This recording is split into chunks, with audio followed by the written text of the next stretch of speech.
Hello everyone, I'm delighted to have this opportunity to share my reflections at the 2023 edition of the LiveLoveLaugh Lecture.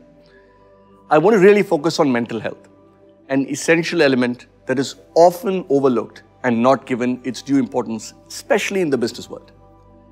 There are many metrics that we all optimize for as startups and companies: valuations, growth, bottom line, innovation, but we almost never look at mental health.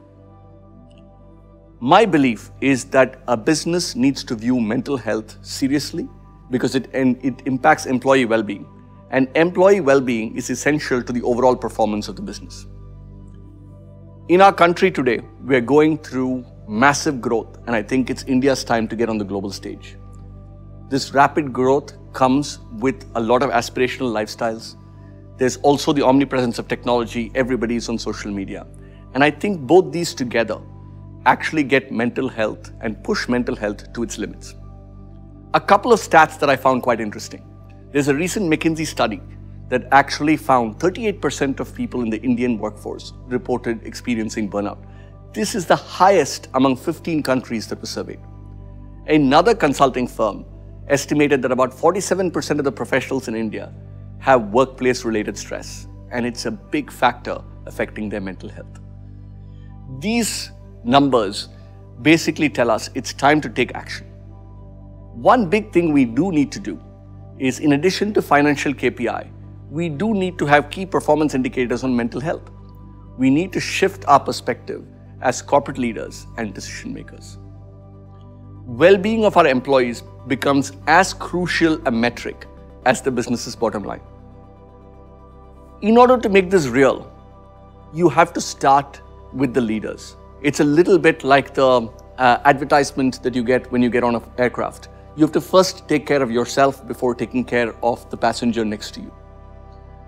As CEOs, founders, and leaders, and I know this from personal experience, it is often isolated and lonely, and it's very, very hard to express vulnerability. I do think this needs to change because leaders must lead from the front on mental health and therefore need to have safe spaces to open up. We need to take self-care seriously. You have to help yourself first before you can help the organization. Early on in my career, I was at McKinsey for many years, and I didn't take mental health so seriously.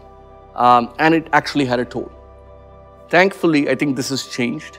I now actually do focus on it. I think prevention is better than cure. And I think meditation, physical fitness, having interests in a community outside of work is really important to get balance, and balance is important for mental health. While I think personal well-being, of course, is critical, the environment that we operate in is also quite important.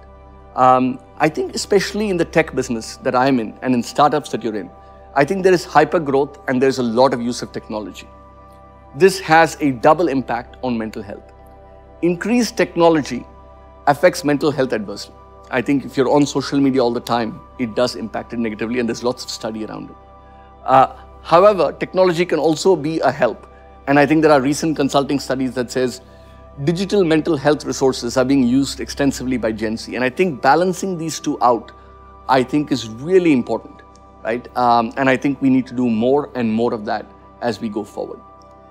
As we navigate this landscape that's continuously evolving, we must ensure that young people today and tomorrow's leaders are equipped with the right tools, with the right emotional intelligence, and the right resources in order to ensure that they have a healthier future, which starts with better mental health.